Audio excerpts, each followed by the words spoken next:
underline. Omong dikit tapi nyelekit. Bersama Om Bob. Temukan di channel YouTube Om Bob Indonesia. Om Bob, baru-baru ini pemerintah akan mengeluarkan peraturan adanya kenaikan pajak hiburan sebesar 40%. Kira-kira apakah keputusan ini tepat, Om Bob? Bagaimana Om Bob menggarisbawahi masalah ini? Ini memang kan semua hiburan itu yang diartikan hiburan di sini itu kan satu itu misalnya show musik. Ya. Dua, ya terus hiburan yang di nightclub ya. Atau di lounge. Ya. Ya. Juga karaoke ya. Itu termasuk jenis-jenis hiburan yang akan kena pajak. Juga restoran. Betul. Ya. Ya. Nah, kemarin ada isu, bahkan kelihatannya sudah disahkan ya.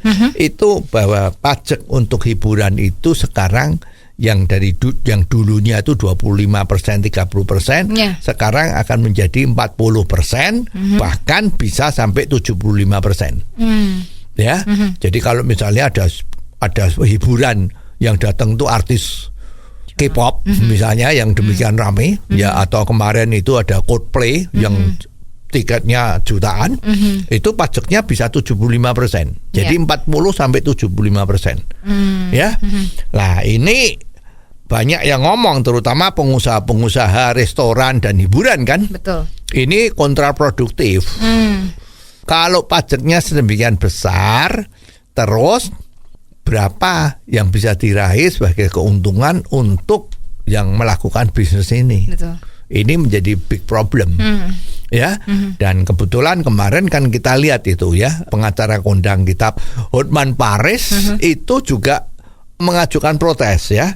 Nah, pengacara ini kan selebritis ya, maka protes dia anggap enteng aja, dia tinggal upload dia punya sosmed yang begitu banyak followernya ya, dan biasanya memang Hotman ini mempunyai pengaruh ya. Kalau dia udah ngomong, pemerintah gak ngeper ya. Jadi apa yang dikatakan Pak Hotman ini, wah ya Bang Hotman ini malah bisa menjadi patokan ukuran ya, bahwa aturan ini mungkin salah. Betul. Ya. Dan terbukti kemarin pengusaha-pengusaha hiburan yang ada di Bali itu kan juga pada protes. Betul. Ya, bagaimana ini aturan kalau dijalankan, bisnisnya dia nggak bisa hidup, ya bisa rugi gitu ya. Termasuk yang di Bali itu kan di samping karaoke, musik lounge itu kan juga ada yang lagi ngetren itu kan ada yang namanya beach club. Ya, orang menikmati pantai, menikmati udara segar dan walaupun panas ya di Bali itu juga sinar matahari, ada kolam renangnya, ada minuman yang enak-enak, makanan yang enak-enak, memang betul-betul rileks itu kalau beach club ya. Nah, pajaknya kalau sudah demikian ini kan pengusahanya pusing dong. Betul. Ongkosnya besar, pajaknya besar gimana? Lah sekarang terbetik berita di Thailand itu seperti kita ketahui kan dia itu tempat wisata yang sangat terkenal dengan istilahnya itu 3S. S pertama itu sand, pasir, pantai-pantainya dia kan juga pasir. S yang kedua itu adalah sinar matahari ya. Jadi mataharinya sana kalau seperti diketahui di Eropa itu kan matahari itu jarang ya. Jadi kalau ada datang sinar matahari dia udah seneng semua orang Eropa ya, buka baju ya, menikmati sinar matahari itu di Thailand. Ya, S ketiga itu kalau di Thailand kan sek. Ya, lah itu di Thailand sekarang bahwa pajak hiburannya itu malah diturunkan. Ya, sekarang cuma tinggal 5%. Indonesia 40%. Lah bagaimana Indonesia bisa bersaing dengan Thailand? Padahal namanya industri pariwisata. Itu Indonesia sama Thailand itu kan jarak penerbangannya kan cuma 2 jam. Waktunya aja sama kok, WIB sama WI Bangkok itu kan sama. Jadi sebetulnya ini bahaya. Thailand menurunkan menjadi 5%, Indonesia menaikkan jadi 40%. Ini gimana? Dari segi pajaknya aja udah nggak bisa menang kan? Misalnya minumannya pajaknya kita 40%, dia 5%. Makanannya juga toh semua ternyata termasuk dalam satu lingkup hiburan. Betul. Ini apa bisa bersaing? Ya, oke. Dibalik sebetulnya 40% atau 5%, sebetulnya paling penting itu adalah orang-orang pemerintah yang menentukan ini mestinya itu mengajak dialog dengan pengusaha hiburan. Ya. Jadi jangan merurut naluri atau perasaan dari pejabat. Karena dia bukan pengusaha, dia tuh tidak mengerti. Ya. Syukur-syukur pejabat yang menangani masalah turisme ini itu harusnya itu juga bekas pengusaha. Jadi dia tahu bagaimana susahnya pengusaha itu. Iya. Ya, nah sekarang juga ada yang mempertanyakan.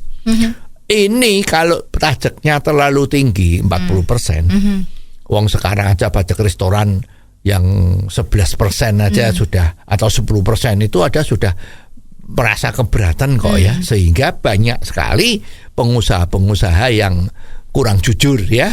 Jadi laporannya itu dimainkan agar supaya pajaknya tidak terlalu besar. Ya kalau ditanyain kenapa kamu kok pajaknya dipermainkan, artinya itu kok dikecilkan. Habis kalau kita bayar 20%, 23%, 50%, 40%, atau 10% pun kita setengah mati. Karena marketnya itu nggak bisa nunjang. Memang aturannya itu kalau kita habisnya 1 juta, misalnya pajaknya itu 10%, kan bayarnya 1.100.000. 100-nya itu dibayar sama kepada pemerintah, yang bayar adalah konsumen. Tapi kenyataannya kalau harganya dinaikkan 10% atau bahkan nanti kalau pajaknya 40%, itu kan harganya menjadi tinggi. Betul. Harganya tinggi, konsumen nggak kuat. Sehingga dia tidak belanja di tempat yang itu. Nah, supaya tetap perusahaannya itu bisa hidup gimana? Oke, harganya diturunkan seolah-olah pajak itu ditanggung sama pengusahanya. Lah kalau udah seperti itu, kena pajak 40% itu rugi, masa ada bisnis yang rugi? Ya tutup kan? Maka terjadilah permainan kong kali kong. Nah, permainan kong kali kong itu biasanya melibatkan oknum-oknum dari para pengutil pajak tadi itu. Iya kan? Lah ini kan yang diuntungkan siapa? Bukan pemerintah juga, tapi oknum-oknum itu yang bisa main. Ya coba kalau pajaknya murah seperti di Thailand 5%, pengusaha nggak mau nyolong, bayar aja 5%. Kalau nyolong itu kan banyak risikonya, bisa diperes, ya kan? Kemarin kan terjadi itu peres-peresan, ya kan? Yang rame sampai hari ini belum selesai. Ya, nah, lebih bagus fair 5%. Dan saya yakin pemerintah duitnya akan dapatnya juga banyak, karena 5% jujur, 40% tidak jujur. Nah ini bagaimana milih yang mana? Ya, jadi mestinya peraturan-peraturan seperti ini yang mengenai pungutan itu pemerintah harus betul-betul mikir yang betul. Jangan mikir seenaknya sendiri, tapi harus point of view-nya itu harus dari pengusahanya. Nah barulah peraturan itu akan dijalankan dengan baik, sehingga yang namanya korupsi itu ya bisa dihindari kan. Oh, jadi begitu ya Om Bob. Jelas deh sekarang. Terima kasih Om Bob untuk waktunya. Sampai ketemu lagi di waktu yang akan datang. Underline. Omong dikit tapi nyelekit. Bersama Om Bob. Jika Anda suka dengan channel ini, jangan lupa subscribe, like, dan komen.